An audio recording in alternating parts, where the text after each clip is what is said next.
사랑이란 무엇일까요? 때로는 보호하려는 마음이 사랑하는 사람을 더 멀어지게 만들기도 합니다. 오늘 여러분께 들려드릴 이야기는 편견과 진실 사이에서 흔들리는 한 여성의 이야기입니다. 전쟁의 상처 속에서 살아온 우크라이나 여성 옐레나가 한국에서 발견한 것은 과연 무엇이었을까요? 키이우의 겨울은 유독 춥고 어둡습니다. 특히 전쟁이 시작된 이후로는 더욱 그렇죠. 옐레나 드미트렌코는 국제구호단체 사무실에서 늦은 시간까지 일하고 있었습니다. 36의 나이에도 불구하고 옐레나는 여전히 가족의 기둥 역할을 하고 있었어요. 언니, 컴퓨터 화면, 속 마리나의 목소리가 평소보다 들떠 있었어요. 나 중요한 얘기가 있어. 승우랑 결혼하기로 했어. 마리나의 말에 옐레나의 손이 멈췄습니다. 펜이 바닥에 떨어지는 소리가 사무실에 울렸어요. 뭐라고? 마리나, 너 정신이 있는 거야? 한국 남자랑 결혼한다고? 옐레나의 머릿속에는 다른 기억들이 스쳐 지나갔습니다. 대학 동창 올가가 이탈리아 남자와 결혼한 후 겪었던 끔찍한 일들, 전쟁 중에 외국인 남자친구에게 속아 모든 것을 잃었던 이웃 여성의 이야기들이 떠올랐어. 마리나, 넌 아직 어려서 모르는 거야. 국제결혼이 얼마나 위험한지 알아? 화면 속 마리나의 눈에 눈물이 고이고 있었어요. 언니는 왜 항상 나를 어린애 취급해? 나도 이제 30이야. 옐레나는 가슴이 답답했어요. 부모님이 돌아가신 후 마리나를 키워온 것은 옐레나였습니다. 동생이 다치는 것만큼은 절대 용납할 수 없었어요. 마리나, 한 달만 기다려. 내가 한국에 갈게. 그 남자를 직접 만나보고 판단하겠어.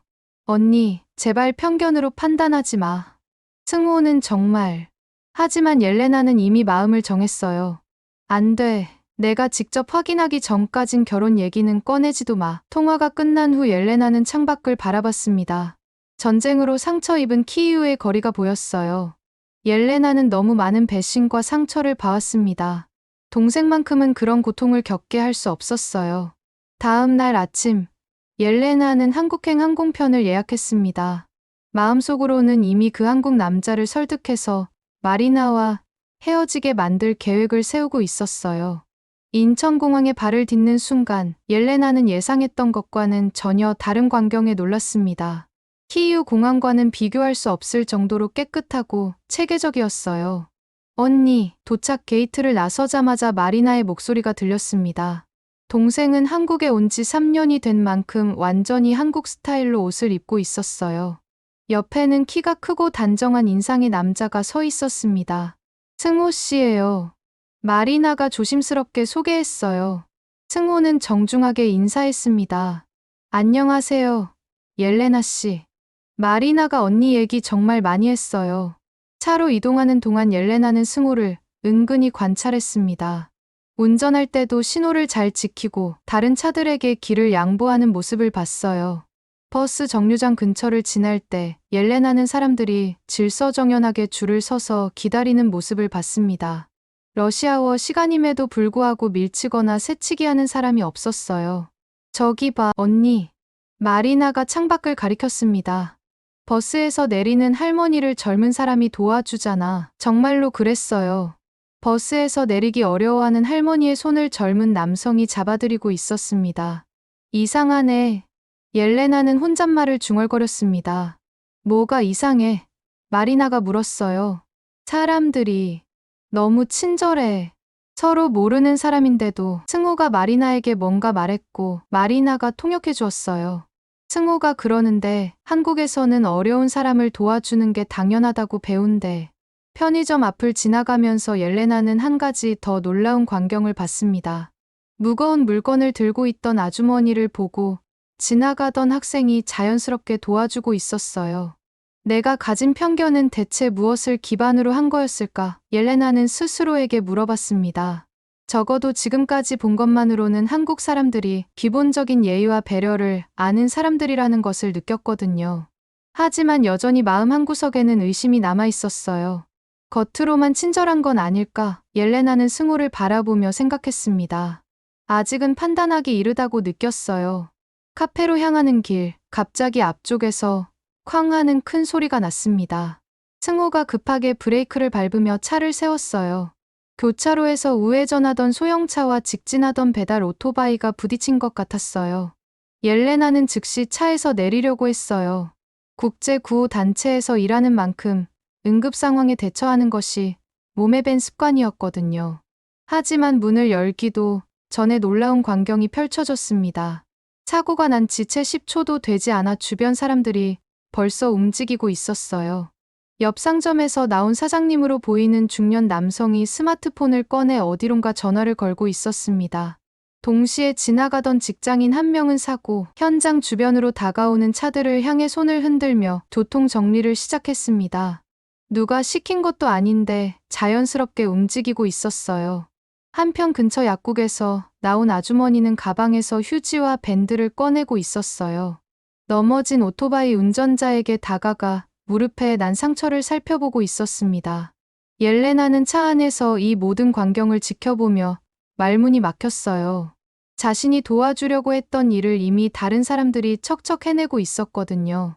마치 훈련이라도 받은 것처럼 각자의 역할을 찾아서 움직이고 있었습니다. 몇 분 후 구급차와 경찰차가 도착했어요. 구급대원들이 도착하자 도와주던 시민들은 자연스럽게 자리를 비켜주었습니다. 전문가들이 일할 수 있도록 공간을 만들어준 것이었어요. 경찰이 교통정리를 시작하자 도와주던 직장인은 조용히 자리를 떠났어요. 아주머니도 상처 치료가 끝나자 오토바이 운전자에게 뭔가 말을 건네고 사라졌습니다. 누구도 감사 인사를 받으려 하지 않았어요. 내가 도와야 할 틈조차 없었어. 옐레나는 혼잣말을 중얼거렸습니다. 저 사람들 이미 다 움직이고 있었어. 누가 시킨 것도 아닌데 각자 해야 할 일을 알고 있는 것 같았어. 마리나가 승우에게 옐레나의 말을 전했고 승우가 대답했어요. 마리나가 통역해 주었습니다. 승우가 그러는데 한국에서는 어려운 일이 생기면 서로 도와주는 게 당연하다고 생각한대. 옐레나는 깊은 생각에 빠졌습니다. 이런 자발적인 협력은 처음 보는 것이었어요. 카페에서 간단한 대화를 나눈 후 승우가 조심스럽게 제안했습니다. 마리나가 통역해 주었어요. 저녁 식사를 함께 하자고 해. 가족들이 언니를 만나고 싶어 한대. 승우의 집은 생각보다 소박했어요. 아파트 단지 안에 있는 평범한 집이었습니다. 현관에서 신발을 벗고 들어가니 거실에는 할머니가 앉아 계셨습니다. 이옥순 할머니예요. 승우 할머니. 마리나가 소개해 주었어요. 할머니는 옐레나의 손을 잡고 한국말로 뭔가 말씀하셨습니다. 마리나가 통역해 주었어요. 멀리서 왔는데 고생했다고 하셨어. 식탁에는 이미 여러 가지 한국 음식이 준비되어 있었어요. 승우의 어머니가 직접 만든 것들이었습니다. 김치, 불고기, 미역국, 그리고 옐레나가 이름도 모르는 여러 반찬들이 가득했어요. 할머니가 옐레나 옆에 앉으시더니 직접 밥을 퍼주셨습니다. 그리고 여러 반찬들을 하나씩 설명해 주시려고 했지만 언어가 통하지 않았어요. 그런데 식사 중간에 할머니가 갑자기 진지한 표정으로 말씀하기 시작했습니다. 마리나의 얼굴이 조금 긴장해 보였어요. 할머니가 우리 집은 사람을 보는 눈이 있다고 하셔. 결혼은 쉽게 하는 거 아니라고. 옐레나는 긴장했습니다. 드디어 본색을 드러내는 건가 싶었어요. 하지만 할머니는 계속 말씀하셨고 마리나가 이어서 통역했습니다. 그런데 마리나는 착한 아이라고 하셔. 그리고 착한 아이에게는 착한 사람이 온다고 할머니가 옐레나를 직접 바라보며 말씀하셨습니다. 언니가 마리나를 걱정하는 마음을 안다고 하셔. 당연한 일이라고. 하지만 우리 집은 말보다는 삶으로 증명한다고. 그 순간 옐레나는 할머니의 눈빛에서 뭔가 특별한 것을 느꼈습니다. 단순한 친절이나 거칠애가 아닌 진짜 삶의 지혜가 담긴 눈빛이었어요. 집을 나서면서 옐레나는 마음이 복잡했습니다. 예상했던 것과는 너무 달랐거든요. 오히려 진심으로 마리나를 가족으로 받아들이려는 모습이었습니다. 다음 날 이른 아침, 승우가 옐레나에게 남산 산책을 제안했습니다. 새벽 6시였는데 남산에 도착해보니 벌써 많은 사람들이 나와 있었어요. 조깅하는 사람들, 운동하는 어르신들, 산책하는 가족들까지. 산책로를 걸으면서 옐레나는 여러 가지 광경을 목격했습니다. 한 할아버지가 운동기구에서 철봉을 하고 계셨는데 나이가 70은 넘어 보이는데도 놀랄 만큼 건강해 보였어요. 그 옆에서는 할머니들이 함께 스트레칭을 하고 있었습니다. 서로 안부를 묻고 웃으며 이야기하는 모습이 정겨웠어요. 전망대에 올라가자 서울 시내가 한눈에 보였습니다. 해가 서서히 떠오르면서 도시 전체가 황금빛으로 물들어갔어요. 고층 빌딩들 사이로 한강이 흐르고 멀리 산들이 둘러싸고 있는 모습이 아름다웠습니다. 그런데 더 놀라운 건 사람들의 모습이었습니다. 전망대에서 사진을 찍는 관광객들을 보며 지나가던 시민이 자연스럽게 사진을 찍어주겠다고 제안하는 모습. 넘어질 뻔한 할머니를 젊은 남성이 부축해드리는 모습이 계속 눈에 들어왔어요. 커피숍에서는 사장님이 혼자 나와서 청소를 하고 있었어요. 가게 앞뿐만 아니라 옆 건물 앞까지 깨끗하게 쓸고 있었습니다. 저 사장님이 왜 다른 곳까지 청소해? 옐레나가 물었어요. 승호가 설명했고 마리나가 통역했습니다. 함께 사는 동네니까 당연하다고 생각한대. 지하철역 근처에서는 출근하는 사람들의 모습을 볼 수 있었어요. 아직 이른 시간임에도 많은 사람들이 바쁘게 움직이고 있었지만 서로를 배려하며 움직이고 있었습니다. 이곳은 옐레나는 갑자기 눈물이 났습니다. 전쟁이 일어나기 전 우리 키이우의 모습 같아. 사람들이 서로를 믿고 함께 살아가는 모습. 우리가 잃어버린 평범한 일상이야. 옐레나는 눈시울을 붉혔습니다. 승호도 옐레나의 감정을 느꼈는지 조용히 지켜보고 있었어요. 말은 통하지 않았지만 그의 표정에서 이해와 공감이 느껴졌습니다. 집으로 돌아가는 길, 옐레나는 마음속으로 인정할 수밖에 없었습니다. 이 도시에는 뭔가 특별한 에너지가 있었어요. 사람들이 서로를 배려하고 함께 살아가려는 의지가 느껴졌습니다. 한국에 온 지 사흘째 되는 날 아침, 옐레나의 휴대폰이 요란하게 울렸습니다. 우크라이나에 있는 이모였어요. 평소 같으면 절대 이런 시간에 전화하지 않을 텐데 뭔가 급한 일이 있나 보다 싶었어요. 옐레나, 큰일이야. 어머니가 쓰러지셨어. 급성 류마티스 악화래. 옐레나는 즉시 비행기표를 알아봤습니다. 가장 빠른 편은 그날 저녁이었어요. 우크라이나에 도착한 옐레나는 곧바로 병원으로 달려갔습니다. 어머니는 침대에 누워서 고통스러워하고 계셨어요. 의사와 상담을 했지만 상황이 좋지 않았습니다. 더 좋은 치료법은 없나요? 옐레나가 물었어요. 글쎄요. 서구의 선진 의료진이라면 모를까. 하지만 지금 상황에서는 이게 최선입니다. 전쟁으로 인해 의료시설과 인력이 부족한 상황이었어요. 며칠간 병원을 전전하면서 옐레나는 한국에서 봤던 것들이 계속 떠올랐어요. 그때 마리나에게서 전화가 왔습니다. 승호네 가족이 걱정하고 있어. 특히 할머니가 어머니 소식 듣고 안타까워하셨어. 그리고 승호가 한국 의료에 대해 알아봤는데 류마티스 치료가 많이 발달했다고 해. 다음 날 승호네 가족에게서 연락이 왔습니다. 할머니가 어머니를 우리 가족으로 생각한다고, 그리고 한국에 오시면 최선을 다해 도와드리겠다고. 옐레나는 눈물이 났습니다. 아직 가족도 아닌 사람들이 이렇게까지 신경 써주다니 믿기지 않았어요. 어머니와 대화를 나눴습니다. 어머니, 한국에 가서 치료받는 건 어떠세요? 어머니는 잠시 생각하시더니 말씀하셨어요. 그렇다면 한번 믿어보자.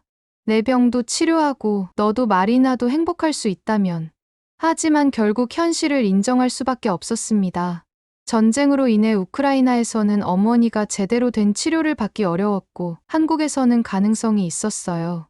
다음 날 아침, 옐레나는 마리나에게 전화했어요. 어머니랑 함께 한국에 갈게. 전화를 끊고 나서 옐레나는 창밖을 바라봤습니다. 한국에 대한 편견이 조금씩 무너지고 있었어요.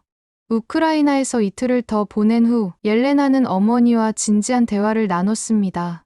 어머니, 정말 한국으로 가실 건가요? 옐레나가 조심스럽게 물었어요. 어머니는 고개를 끄덕이셨습니다. 옐레나, 여기서는 한계가 있어. 그리고 너도 새로운 선택을 해봐야 할 때 같아. 제가요? 너는 항상 다른 사람들만 챙기느라 정작 내 행복은 뒤로 미뤄왔어. 이번 기회에 너도 내 인생을 위해 살아봐. 그날 밤, 마리나에게서 전화가 왔습니다. 언니, 어머니 결정하셨어? 응, 한국으로 가기로 하셨어. 그런데 나도 함께 갈까 해. 정말, 언니가? 다음 날, 승호에게서 직접 연락이 왔습니다. 승호가 한국 병원에 연락해봤는데 어머니 치료 가능하다고 해. 그리고 류마티스 전문의가 직접 상담해주기로 했대. 그리고 언니, 승호가 또 다른 소식도 전해줬어. 언니가 일하던 국제구호 단체 한국 지부에서 인재를 모집한다고 해. 옐레나는 놀랐습니다. 승호가 이렇게까지 자세히 알아봐 줄은 몰랐어. 그날 저녁, 승훈의 할머니에게서 직접 메시지가 왔습니다. 우리는 말보다 행동으로 보여주는 가족이다. 어머니와 언니가 오시면 우리 집 식구나 다름없이 대해드리겠다고 하셨어. 옐레나는 눈물이 났습니다. 할머니의 말씀에는 진심이 느껴졌어요. 이틀 후 옐레나는 중요한 결정을 내렸습니다. 어머니, 저도 한국에서 새로 시작해 보려고 해요. 정말, 네, 어머니 치료도 지켜봐야 하고, 그리고 솔직히 말하면 마리나의 선택도 제대로 지켜보고 싶어요. 어머니가 미소를 지으셨어요. 현명한 판단이야. 때로는 용기 있는 선택이 인생을 바꾸는 법이거든. 다음 날 아침, 옐레나는 마리나에게 전화했습니다. 어머니랑 함께 한국에 갈게. 그리고 나도 거기서 새로운 시작을 해볼 거야. 하지만 조건이 있어. 결혼은 천천히, 내가 승호를 제대로 알 때까지는 서두르지 마. 이제 내 선택이다. 옐레나는 혼잣말을 중얼거렸어요. 내 행복도 소중하다. 석 달 후 인천공항에 다시 도착한 옐레나는 처음 왔을 때와는 완전히 다른 기분이었습니다. 이번에는 어머니와 함께였고 무엇보다 이곳이 새로운 시작의 땅이라는 확신이 있었어요. 공항 출구에서 마리나와 승호 그리고 승훈의 가족들이 모두 나와서 기다리고 있었어요. 할머니는 직접 나오셔서 어머니의 손을 잡아드렸습니다. 첫 번째 병원 방문은 옐레나에게 큰 충격이었습니다. 류마티스 관절염이 많이 진행되었지만 충분히 치료 가능합니다. 담당 의사가 설명했어요. 정말 나을 수 있을까요? 어머니가 조심스럽게 물으셨어요. 물론입니다. 최신 치료법과 약물이 많이 개발되었거든요. 한 달 후 어머니의 치료가 순조롭게 진행되고 있을 때 옐레나에게도 좋은 소식이 왔습니다. 국제구호 단체 한국 지부에서 최종 합격 통보를 받은 것이었어요. 승훈의 가족들과의 관계도 날이 갈수록 깊어졌습니다. 특히 할머니는 어머니를 정말 친딸처럼 대해주셨어요. 옐레나는 승호에 대한 생각도 조금씩 바뀌고 있었어요. 처음에는 의심스러웠지만 시간이 지나면서 그의 진심을 느낄 수 있었습니다. 승호는 정말 좋은 사람 같아. 옐레나가 어느 날 마리나에게 말했어요. 이제 알겠어. 마리나가 웃으며 답했습니다. 석 달 후 옐레나는 한국 생활에 완전히 적응했습니다. 직장에서도 인정받고 있었고 어머니의 건강도 눈에 띄게 좋아지고 있었어요.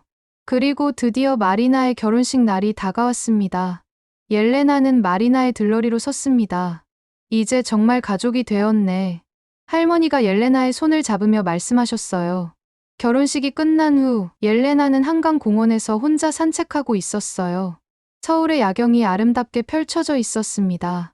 정말 많이 변했구나. 옐레나는 혼잣말을 중얼거렸어요. 1년 전만 해도 한국에 대해 편견을 가지고 있었던 자신이 이제는 이곳을 제2의 터전으로 여기고 있다니 신기했어요. 직장에서도 새로운 프로젝트를 맡게 되었어요.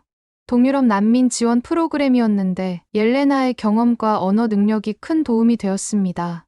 어머니의 건강도 완전히 회복되었습니다.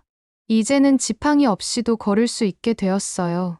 어느 일요일 오후 승훈의 가족들과 함께 식사를 하고 있을 때 할머니가 말씀하셨어요. 이제 우리는 정말 한 가족이야.